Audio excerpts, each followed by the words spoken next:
Welcome to Skanda's Immortal Yoga. Srimad Devi Bhagvat Mahatmya, Chapter 2. The Rishis said, how did the highly fortunate Vasudev obtain the Lord as his son? Where and how did Krishna search for Prasena while wandering in the forest? O highly intelligent Sutta, tell us this story. By what rules, rituals, and from whom did Vasudev hear the Devi Bhagvat Mahatmya? Sutta said, Kshatrajit, belonging to the Bhoj dynasty, lived happily in the city of Dwarvati, Dwarka. He was constantly engaged in the worship of the sun, being his great devotee and friend. After some time, the sun god Savita became pleased with him. Because of Kshatrajit's devotion and love, the sun god revealed his own celestial realm to him. Then, being pleased with him, the sun god gave him the Shamantaka jewel. Wearing that jewel around his neck, he, Kshatrajit, returned to the city of Dwarka. Seeing him, the inhabitants of the city were bewildered by his brilliance. Thinking him to be the sun god himself, they approached Krishna, who was seated in the Sudharma assembly hall, and said, O Lord of the universe, the sun god is coming here, desiring to see you. Hearing those words, Krishna laughed and spoke to the assembly. O people, this is not the sun god. This is Kshatrajit, shining brilliantly because of the Shamantaka jewel, approaching with a body as radiant as the sun itself. Then, having summoned the Brahmins and performed the Swasti Vachan, auspicious recitations, Kshatrajit worshipped the jewel and installed it within his home. In the place where that jewel, which daily produced 8 bharas of gold, resided, there was never any plague, famine, or fear of natural calamities. One day, Kshatrajit's brother, named Prasena, tied the jewel around his neck, immediately mounted a Sandhava horse, a swift breed from Sindh, and set out. He went into the forest for hunting, where a lion, the lord of the beasts, spotted him. The lion killed both Prasena and his horse, and then seized the jewel. Then Jambavan, the king of the bears, saw the lion hurry, carrying the jewel. The powerful one killed the lion at the entrance of his cave and seized the jewel. That lord gave the jewel to his own son to play with. Then the child also played, having obtained the brilliant jewel. When Prasena did not return, Kshatrajit was consumed with grief, thinking, I do not know by whom Prasena was killed in their desire for the jewel. Then a rumor spread from the mouths of the people in the city. Prasena was surely killed by Krishna, who coveted the jewel. Krishna also heard that ill repute, infamy, attached to himself. To wipe away that stain, he set out to the path of Prasena, along with the city dwellers. Going into the forest, he saw Prasena killed by a lion. He then followed the lion, tracking the path marked by drops of blood. Then Krishna, seeing the dead lion at the entrance of a cave, spoke with kindness to the residents of the city, who were with him. Stay right here until my return. I shall enter this cave for the sake of recovering the jewel and the necklace. Saying, so be it, the inhabitants of Dwarka stayed right there. Krishna entered the interior of the cave where the home of Jambavan was located. Seeing the son of the king of bears wearing the jewel, Krishna desired to take it. At that moment, the nurse of the child cried out in fear. Hearing the cry of the nurse, the king of bears, Jambavan, arrived immediately. He then fought with the Lord Krishna without rest, day and night. In this manner, a great battle took place between the two of them for 9 nights. Meanwhile, the city dwellers remained outside, waiting for Krishna's return. After 12 days, out of fear, they returned to their own abodes. There, they related the entire account from the very beginning. Cursing Shatrajit, they were all deeply overwhelmed with grief. The highly fortunate Vasudev, hearing that report from the city, fainted along with his family. Struck by supreme sorrow, he thought in various ways, how can there be well being, safety for me? Then the divine sage Narad arrived from the realm of Brahma. Standing up and bowing to him, Vasudev worshipped him. Narad, after inquiring about the health or welfare of the high minded Vasudev, asked, O best of the Yadus, tell me, what are you worrying about? Vasudev said, O sage, my very dear son Krishna went into the forest along with the citizens to search for Prasena, and there he saw that Prasen had been killed. Having traced the killer of Prasen and seeing a dead lion at the entrance of cave, Krishna stationed the citizens at the entrance and entered the cave by himself. Many days have passed and my son has still not returned today. Therefore I am grieving. O sage, please tell me how I may see my son again. Narad said, O best among the Yadus, to get your son back, worship the goddess Ambika. Only by worshipping her will you immediately attain your welfare. Vasudev said, O Lord, who indeed is that goddess? And what is the power of that Maheshwari, the great goddess? O divine sage, please kindly tell me how she is to be worshipped. Narad said, O fortunate Vasudev, listen briefly to my words. Who is capable of describing the incomparable greatness of the goddess in full detail? She is the eternal Bhagavati, whose very nature is truth, consciousness, and bliss. Sat, Chit, Ananda.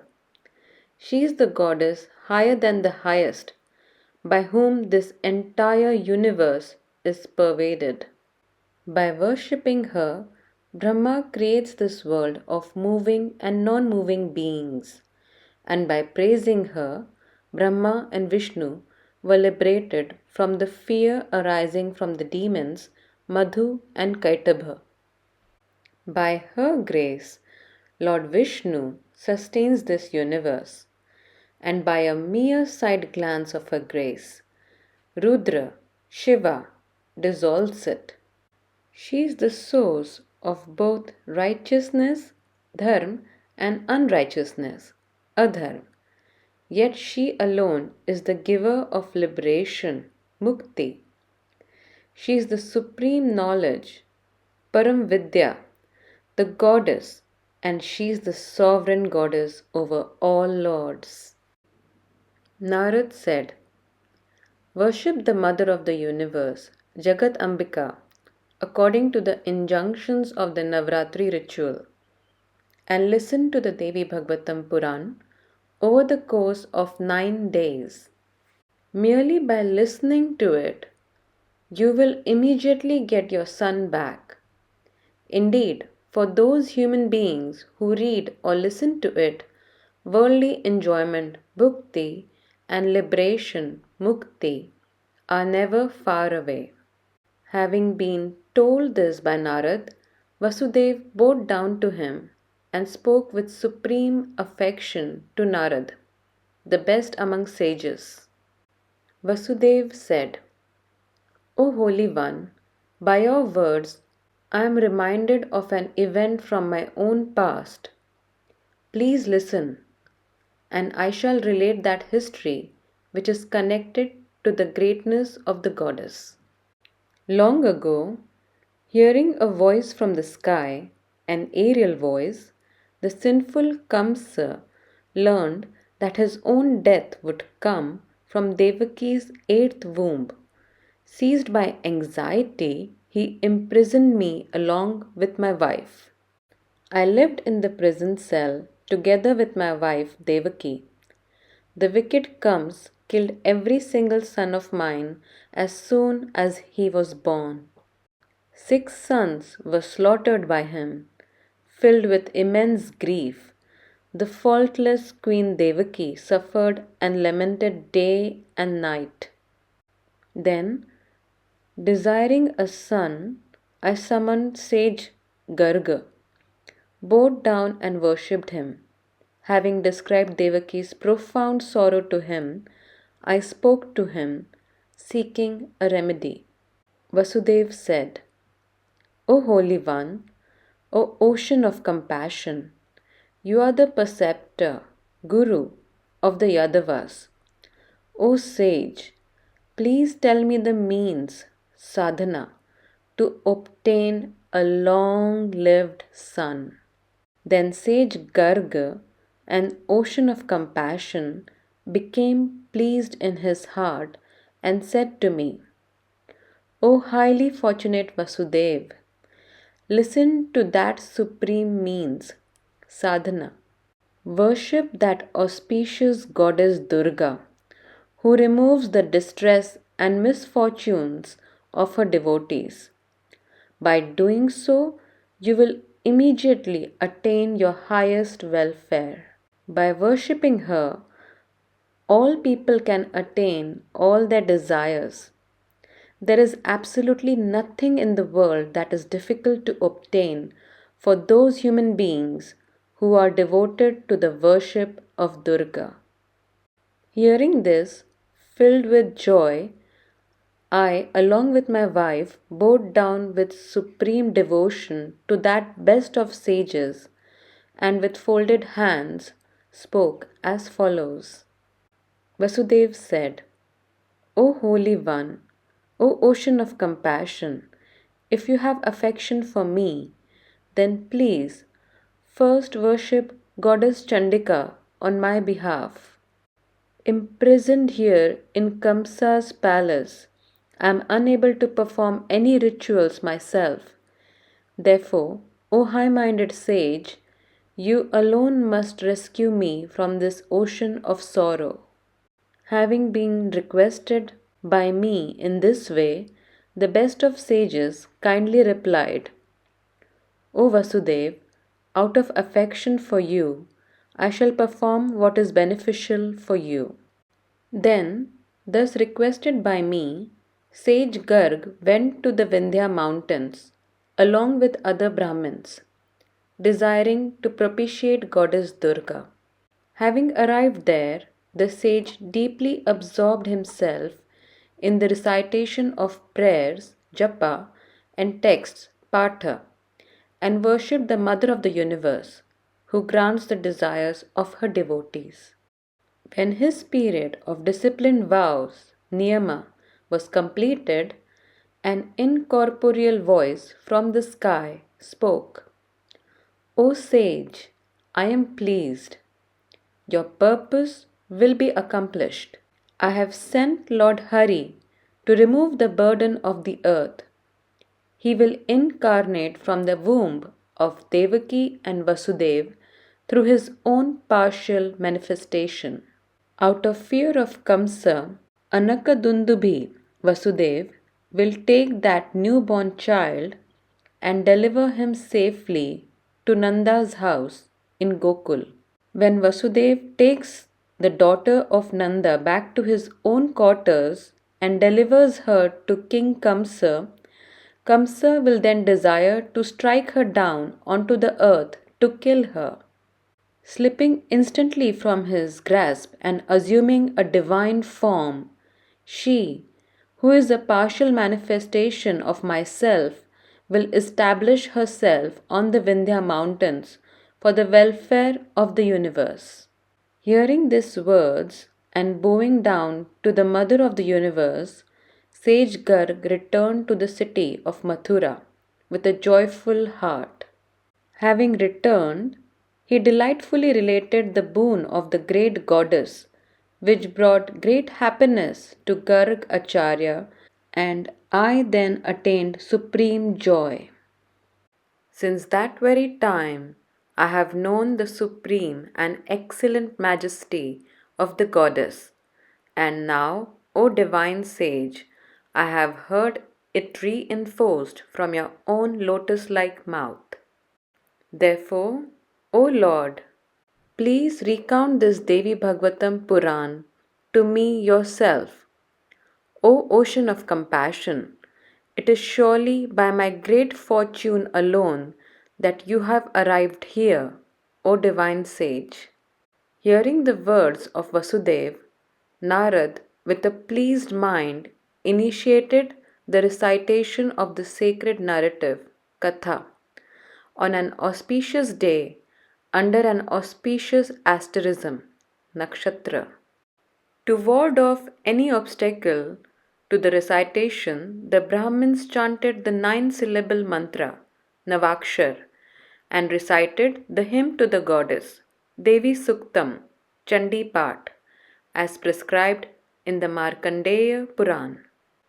Beginning from the first skanda, Book 1, Vasudev listened with deep devotion to the nectar of the Bhagavatam issuing from the mouth of the revered Narad. Upon the completion of the discourse on the 9th day, the noble-minded Vasudev, filled with satisfaction, worshipped both the sacred text, Pustak, and the reciter, Vachak. Meanwhile, inside that cave, during the duel between Krishna and Jambavan, Jambavan's body became completely exhausted and shattered by the blows of Krishna's fists. Thereupon, his true memory restored. Jambavan bowed down to the Lord and spoke with supreme devotion, begging forgiveness for his offense. Jambavan said, I recognize you now.